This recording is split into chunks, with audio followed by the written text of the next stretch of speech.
Olá, bom dia, meu amigo. Aqui é Mário Mancuso e mais uma pausa para o café. Hoje eu estou gravando aqui, estou parado aqui na rua e resolvi gravar esse vídeo sobre algumas reflexões. Hoje vamos falar sobre verdade.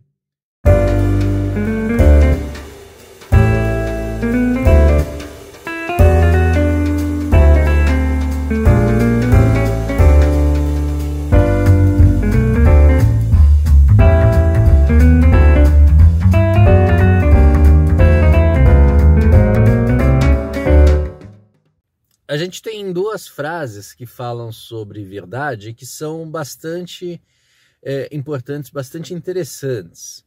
Uma delas fala que assim, é um versículo bíblico, né? Que é quando Jesus fala que conhecereis a verdade vos libertará. Né? Muitas pessoas usam esse versículo em diversos contextos.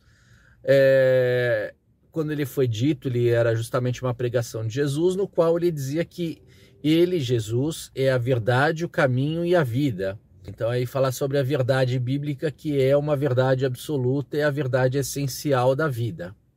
Por outro lado, a gente tem uma frase que muitas pessoas falam, até o nosso presidente já disse, muito conhecida essa frase, que fala que uma mentira contada muitas vezes se torna uma verdade.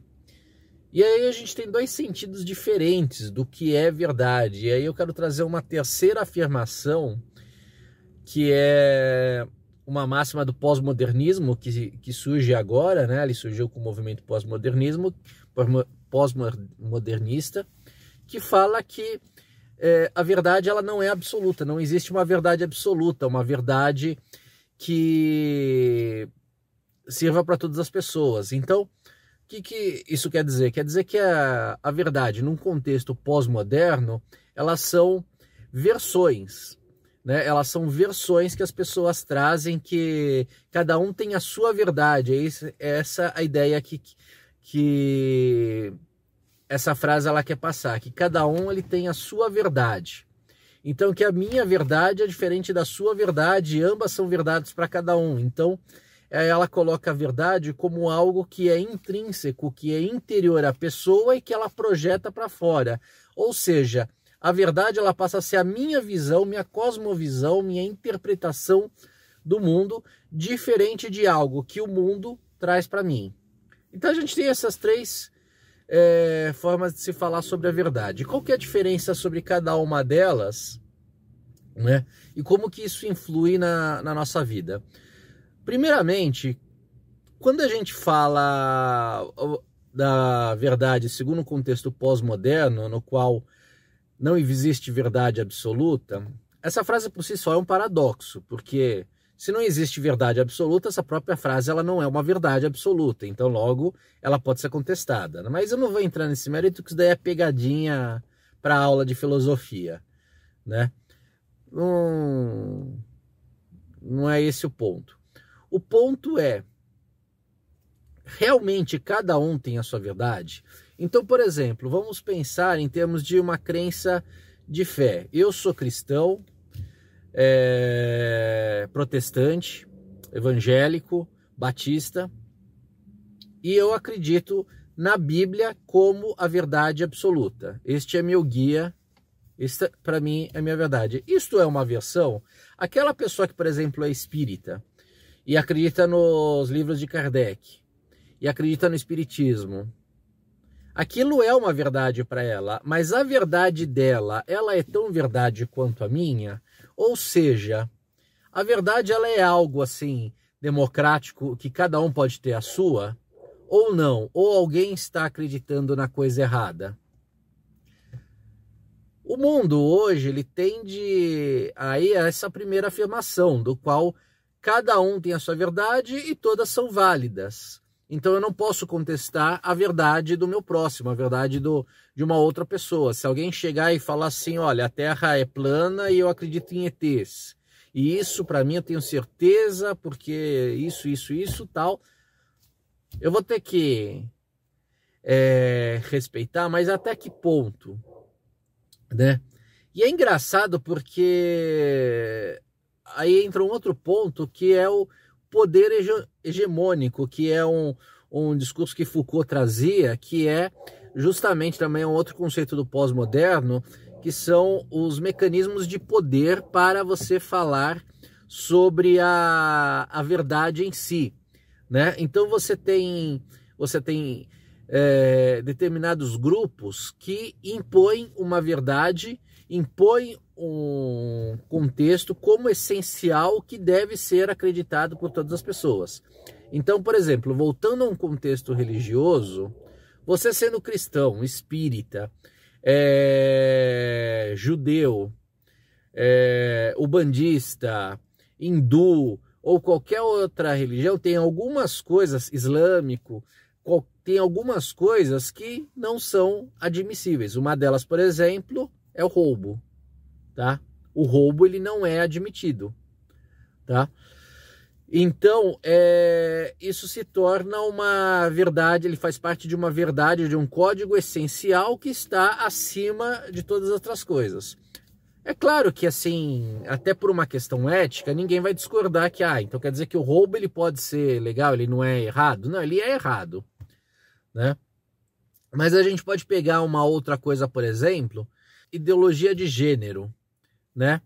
Que ela impõe uma condição de que a opção sexual, a identidade sexual das pessoas é uma construção social, ou seja, você não nasce homem ou mulher, né? Você se torna homem ou mulher, ou não se torna nada se você não quiser, né? Pode ser um não binário.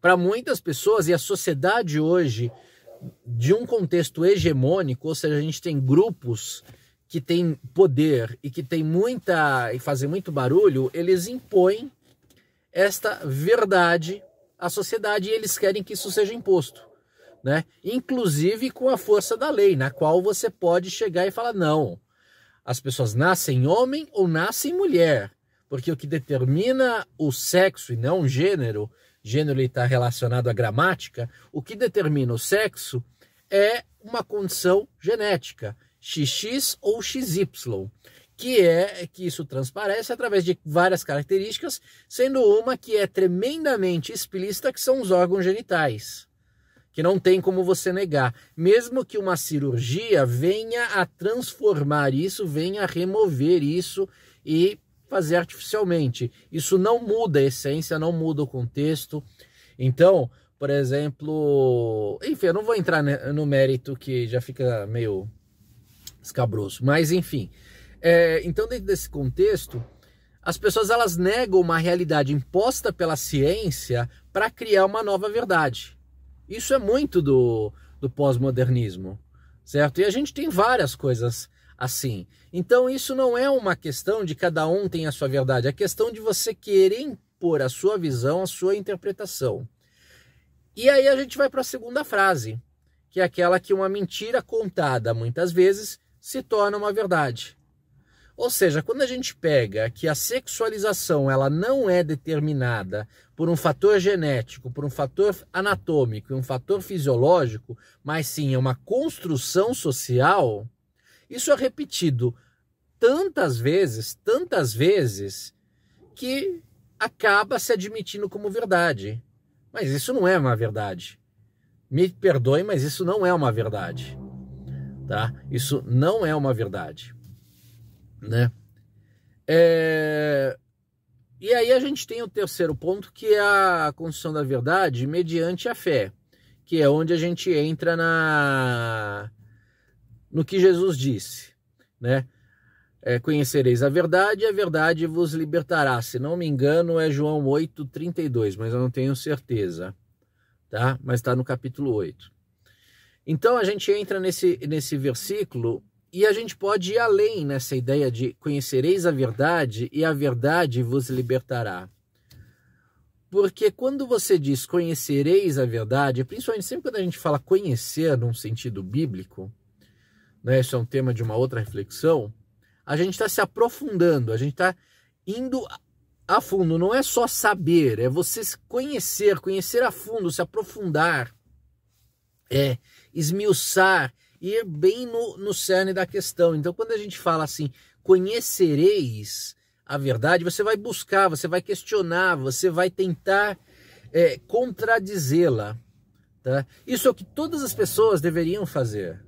Todas as pessoas deveriam fazer, porque nós agimos a partir de informações que nós buscamos. E nós construímos a nossa visão das coisas, a nossa cosmovisão, a partir de dados que nós buscamos, né? Então, quando a gente tem...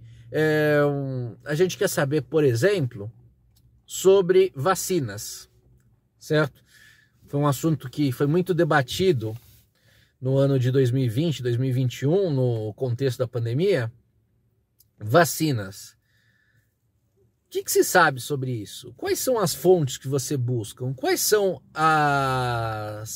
os critérios que legitimam a opinião de A ou de B? Você está indo em busca de um contraditório? Você está esgotando a busca nessas informações ou não? Se você não busca, se você trabalha com poucas informações, com poucas versões, sempre com a mesma forma de pensar, então você não está buscando a verdade, você está criando uma verdade, você está criando um simulacro de verdade, você está colecionando mentiras para construir uma verdade, tá? Porque justamente a verdade ela vem a partir do confronto entre duas opiniões antagônicas, é uma disputa, é um debate. E justamente ela liberta por quê? Porque quando você tem um conhecimento aprofundado, você esgota o assunto, você busca esgotar, você questiona, a tendência é você libertar o seu pensamento e não torná-lo escravo de algo que foi dito para você, tá? E isso é bem interessante, é bem verdade, porque a gente vê muitas pessoas que acreditam em diversas coisas e um dia elas tomam conhecimento de uma falha e toda a verdade delas, vamos lembrar do mito da caverna, um dia a caverna desmorona. E aí? O que eu sei? Pô, tudo que eu sabia, tudo que eu conhecia, tudo que eu tinha certeza, veio por água abaixo e as pessoas perdem o chão. Perdem o chão por quê? Porque elas são escravas de uma verdade que não é uma verdade. Na verdade é uma versão, uma cosmovisão, né? É um construto, um simulacro de realidade. E aí elas se tornam prisioneiras disso. Mas quando elas buscam, quando elas se esgotam, né? Elas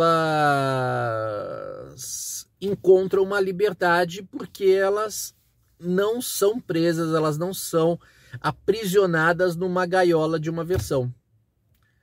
Então essa aqui é a questão da verdade e a verdade liberta. Então a gente tem essas três coisas. Então o que eu posso dizer para vocês para concluir? Busquem, questionem, não tenham medo de perguntar, tá? Não existe problema em você perguntar, até aquele velho ditado, né? Perguntar não ofende. E não ofende mesmo, sabe? Não deveria ofender, não deveria ser proibido questionar, tá? Então, nós temos que buscar sempre a verdade, nós temos que buscar sempre aquilo que nós estamos querendo saber, nós temos que esgotar e não ter medo de buscar um contraditório, não ter medo de questionar, pô, mas isso que você está falando é isso mesmo?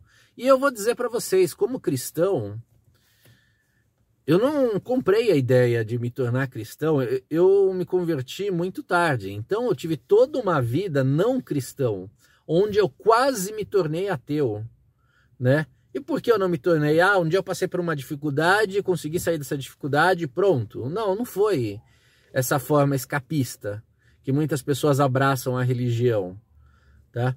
E que numa segunda dificuldade acabam abandonando. Não foi nesse sentido. Foi uma busca, e uma busca que quando eu me converti, eu me aprofundei. E continuo me aprofundando até hoje. Então eu estudo teologia porque justamente eu quero compreender, eu quero esgotar. E cada vez mais eu descubro coisas, eu aprendo coisas que corroboram com a existência de Deus e com a verdade bíblica, tá? posso garantir isso para vocês. Cada dia eu estudo mais coisas, eu leio mais coisas. Ah, mas a ciência diz isso? Eu conheço os livros, eu conheço as teorias, eu conheço os estudiosos, né? Não vou dizer que são todos que eu leio, porque tem alguns que são tremendamente idiotas, mas tem alguns que são realmente sérios. E eu vou em busca dos questionamentos também, porque é claro, eu quero conhecer a verdade. Jesus, e mais do que Jesus, pensando que Jesus é o Deus Filho, mas o Deus triuno, Deus Pai, Deus Filho e Deus Espírito Santo, ele nos convida a conhecê-lo.